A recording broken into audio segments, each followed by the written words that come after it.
The silent watch, the edge of Corvette. Space music had always been quiet. For 300 cycles, the border stations had reported nothing but empty void and distant stars. Supreme Commander Zalith of the Corvette Empire stood on the bridge of the warship Eternal Dominion, staring at the holographic display that showed something impossible, a fleet massive, unknown and completely silent. Zalith was a veteran of 40 campaigns. He had conquered 17 star systems and brought 32 species under Corvette rule. His dark blue scales glinted under the bridge lights as he moved closer to the display. His 4 eyes narrowed as he studied the data. The fleet consisted of at least 200 vessels, each one larger than anything the Corvette had encountered in recent memory. When did they appear?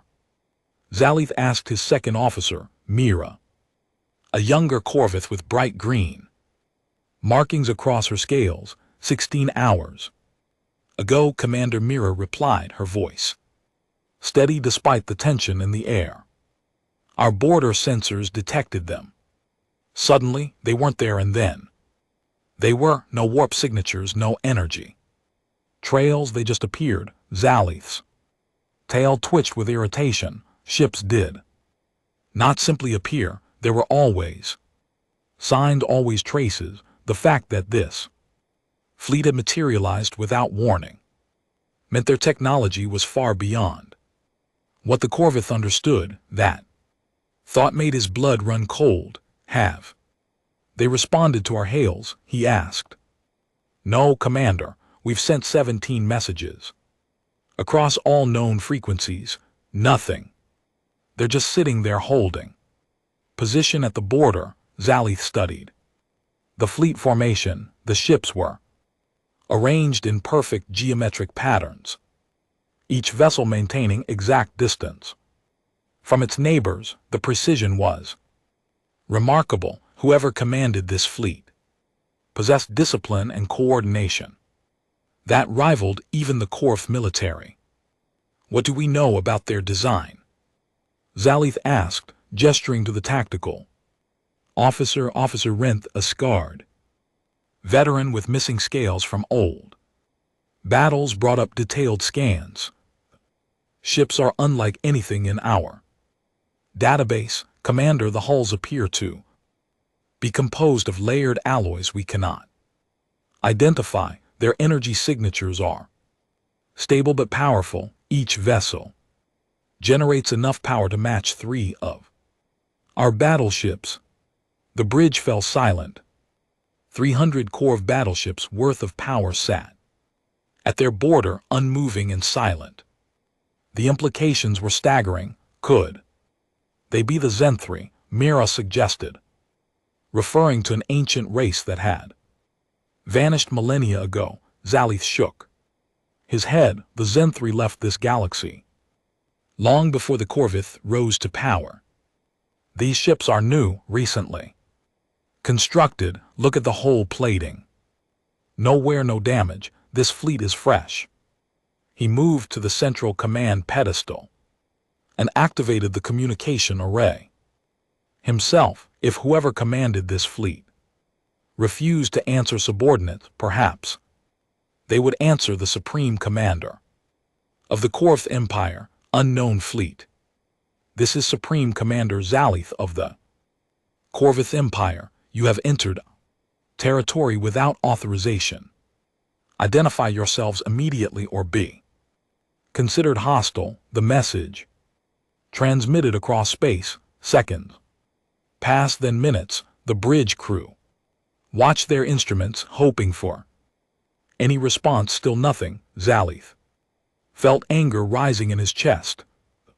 Corvette Empire did not tolerate disrespect. For centuries they had been the dominant force in this sector of the galaxy. Every species knew the Corvette name and feared it, yet this mysterious fleet treated them like they were invisible. Prepare the battle group, Zalith commanded. If they will not Speak, we will show them the consequences of ignoring the Empire.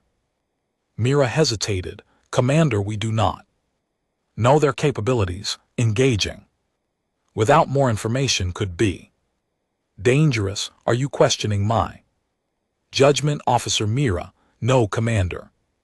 I am merely advising caution.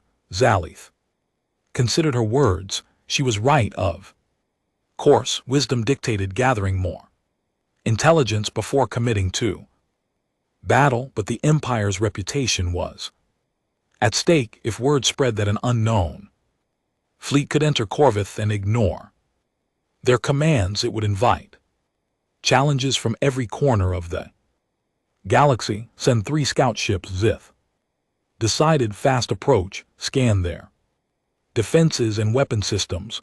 Do not fire unless fired upon. 3 sleek Corv scouts detached from the main fleet and accelerated toward the mysterious vessel. Zalith watched their progress on the display, his heart's beating steadily in his chest. The scouts crossed half the distance, then 3 quarters. They were close now, close enough for detailed scans. Receiving data, Renth announced. Their shields are active but not at combat strength.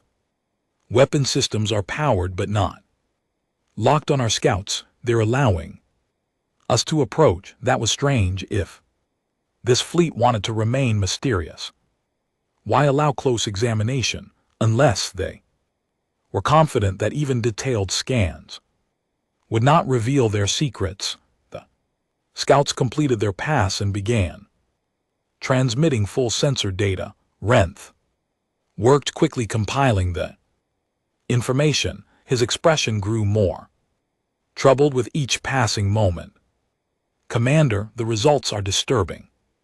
Their shield technology operates on principles we do not understand. Their weapons appear to be based on focused gravitational manipulation, something we have only theorized about.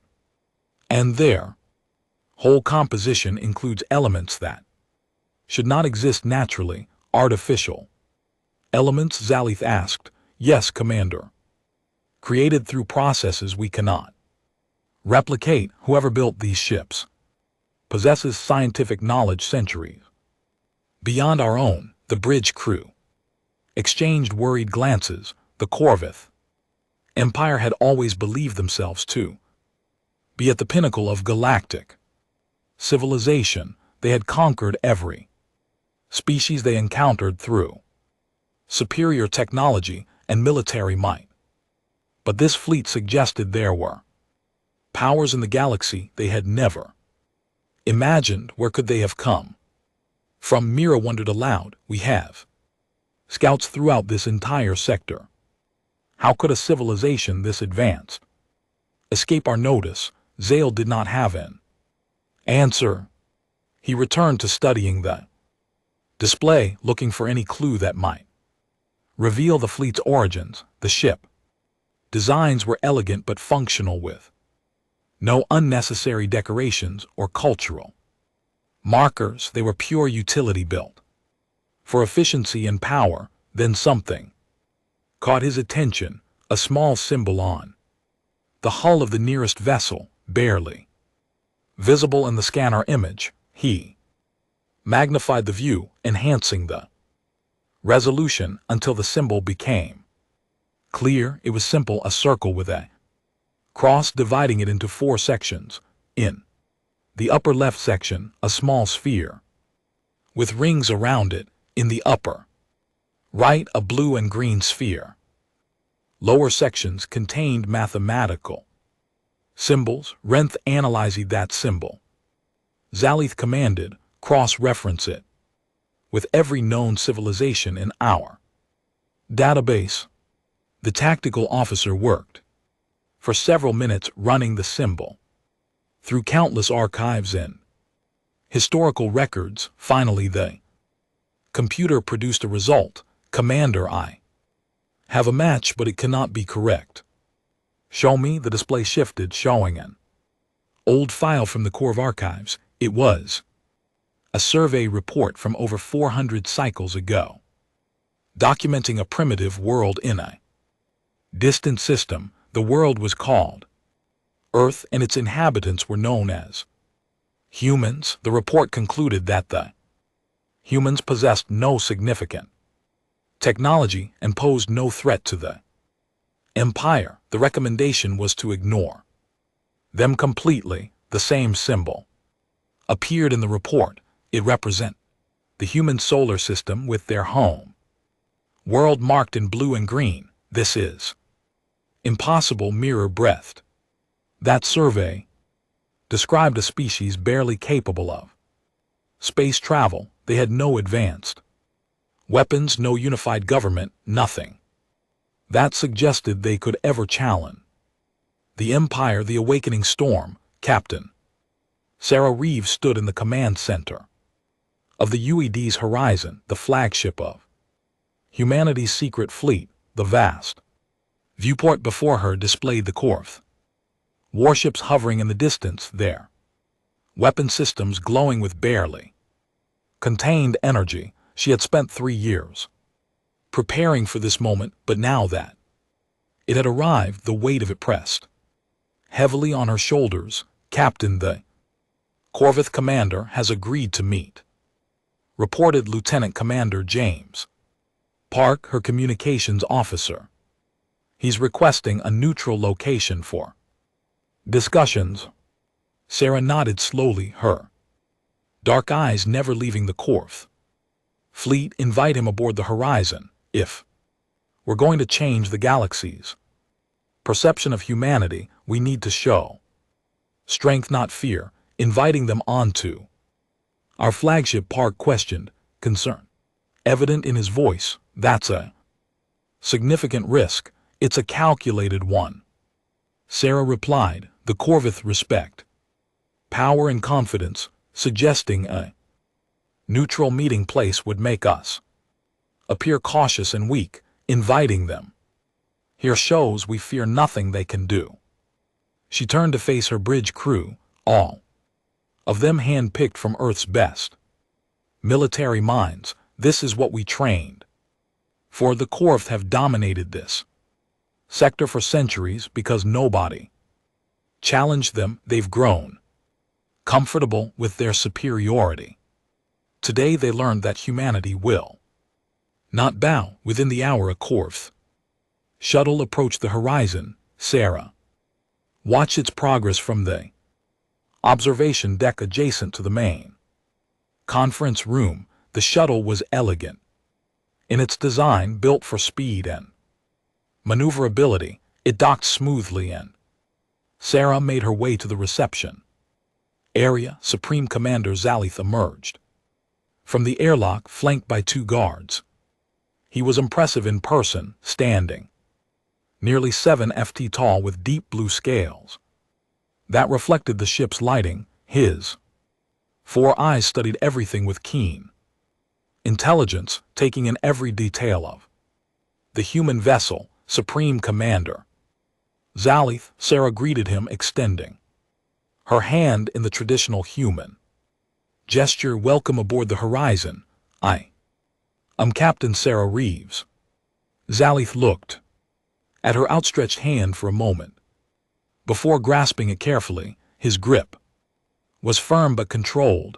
Captain Reeves, your ship is impressive. The Corvette archives severely underestimated your species. Archives can become outdated quickly, Sarah replied with a slight smile. Please follow me. We have much to discuss. She led them through the corridors of the Horizon. Zalith's eyes swept continuously across every surface, every panel, every crew member they passed. Sarah had instructed her people to appear professional but relaxed, working at their stations with practiced efficiency. She wanted the Corvette to see a crew that was competent and confident.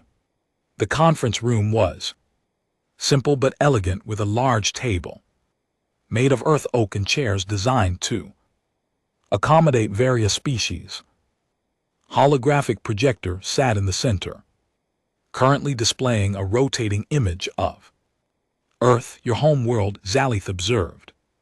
As they took their seats, the survey report from 400 cycles ago described it as primitive, divided into competing nations struggling with basic environmental management. That report was accurate at the time, Sarah acknowledged, but humanity has a gift for adaptation. We faced a choice 4 centuries ago: remain divided and stagnant, or unite and reach for the stars. We chose unity.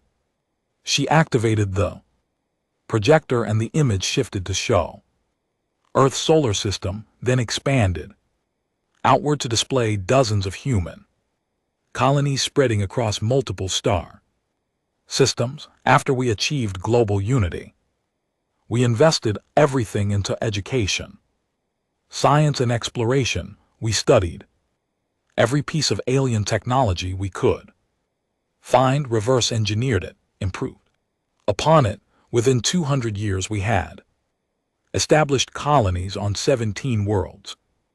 Zalith leaned forward, his attention fixed on the display. And you kept all of this hidden from the galaxy? How? Carefully, Sarah replied. We learned early that the galaxy is not a friendly place for new species. We studied the Corvith Empire's expansion, watched how you absorbed other civilizations. We saw the pattern.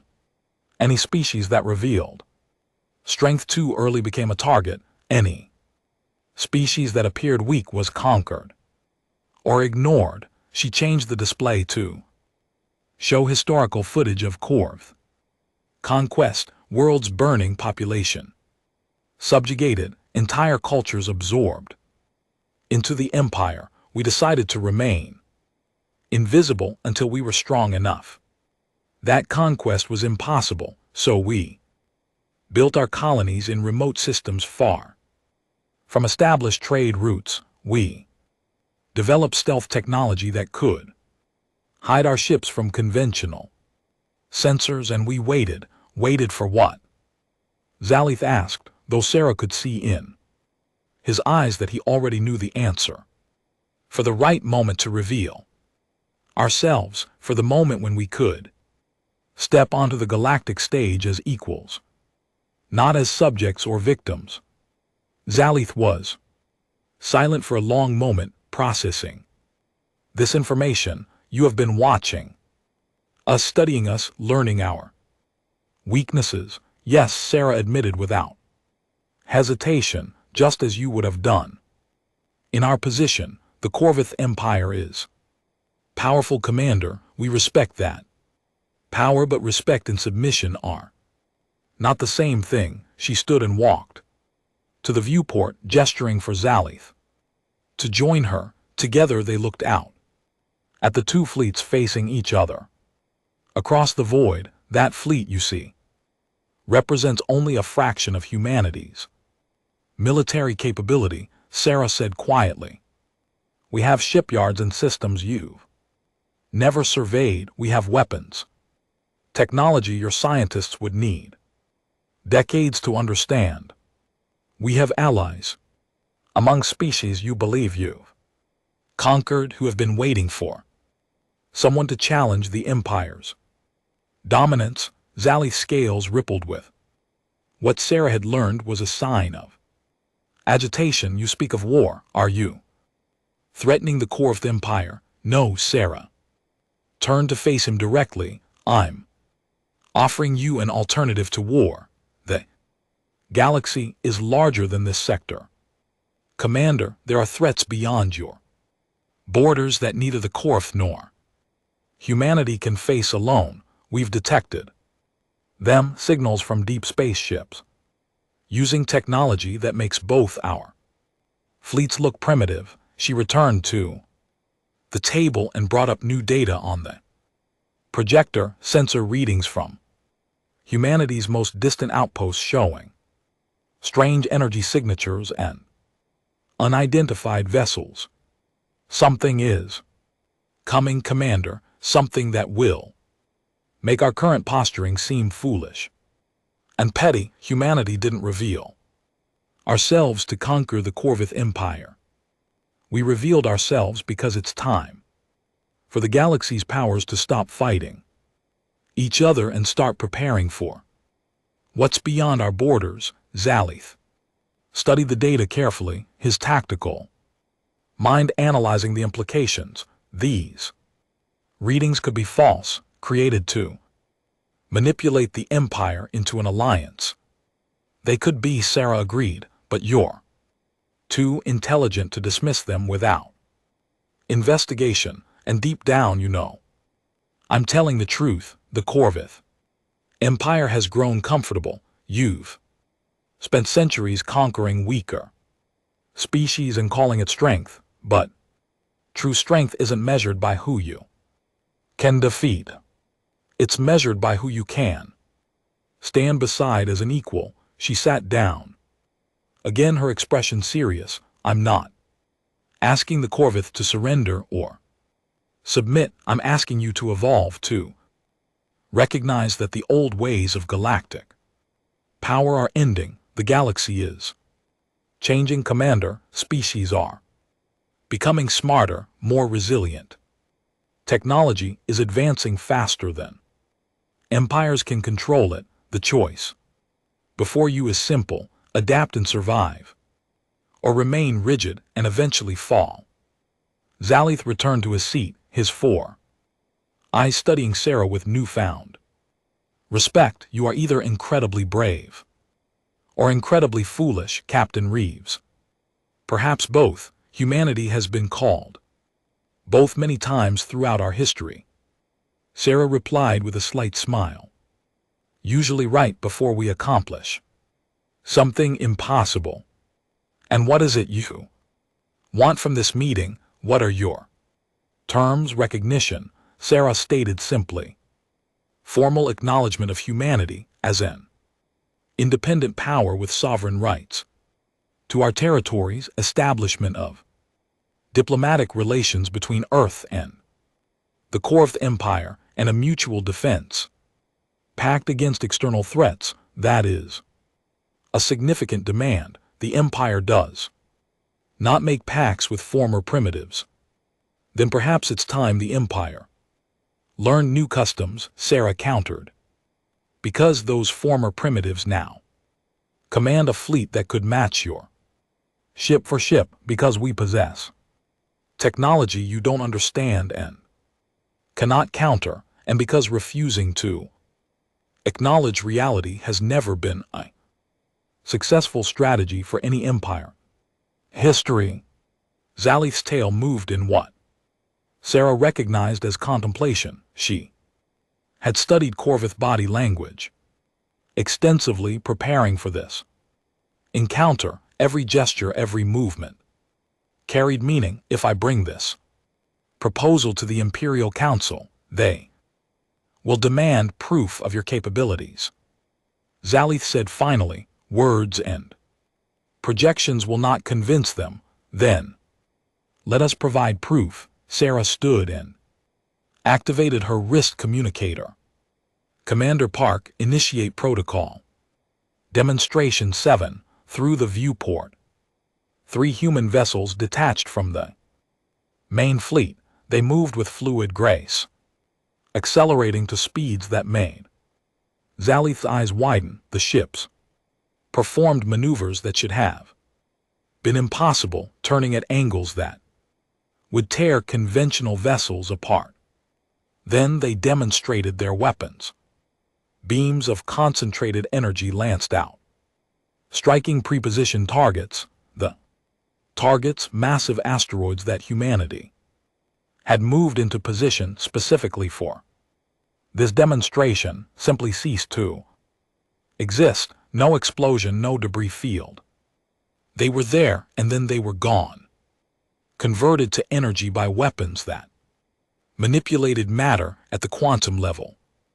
Gravitational disruptors, Sarah explained. We learned that destroying things is easy. Any species can build weapons that explode and kill. True Advancement is weapons that can unmake. Matter itself, returning it to base. Energy, those 3 ships could level a planet's surface in hours. Our fleet has 600 of them. Zalith watched the demonstration in silence. Sarah could see the calculations running behind his eyes, the tactical assessments, the realization of what this meant for the Empire's military doctrine. You could have destroyed our border fleet before we even knew you were there, he said. Quietly, yes, Sarah confirmed, but that would have started a war neither of our species can afford. Humanity didn't spend 4 centuries building this capability just to repeat the mistakes of the past. We learned from watching the Galaxy Commander. We learned from watching the Corv. We learned what works and what fails. She moved closer to him, her voice earnest. The age of conquest is ending. Zalith, the future belongs to those who can cooperate, who can combine their strengths rather than competing to prove whose strength is greater. Humanity wants to be part of that future, and whether you believe it now or not, the Corv Empire needs to be part of it too. Zalith stood, his full height imposing in the confined space. I will take your words to the Imperial Council. I will show them your demonstration, but I make no promises. Captain Reeves, the Empire has traditions and pride that run deep. I understand, Sarah replied, but pride is only valuable if you survive long enough to maintain it. Consider what I've said. Commander, consider what those deep space signals might mean, and consider whether the Corv Empire is stronger standing alone or standing with allies who can match your strength. As Zith and his guards prepared to leave, he paused at the airlock entrance. You said humanity spent 400 cycles preparing for this moment. What if the Imperial Council refuses your offer? Sarah met his gaze without flinching. Then humanity will continue as we have been. Commander, growing stronger, expanding further, preparing for what's coming. The difference is we'll face it without the Corvith beside us, and when the real threat arrives, when those deep space signals become ships on your borders, you'll wish you had made a different choice. Zalith nodded slowly, a gesture of understanding, if not agreement. You have given me much to consider, Captain Reeves. Perhaps the galaxy is indeed changing. It already has, Commander. The only question is whether the Corv Empire will chain with it. After Zalith departed, Sarah remained at the viewport, watching the Corv shuttle return to their fleet. Commander Park joined her, his expression a mixture of relief and concern. Did it work? He asked. We in LT Unc and GT LL know soon enough, Sarah replied, but we've planted the seed. Now we wait to see if it grows. In the distance, the 2 fleets maintained their positions, humanity and the Corv Empire facing each other across the void of space. But something fundamental had shifted. The galaxy would never again see humans as primitive or weak, and the Corv Empire would never again assume its dominance was unchallenged. The age of humanity had begun, and the stars themselves seemed to hold their breath, waiting to see what would come next.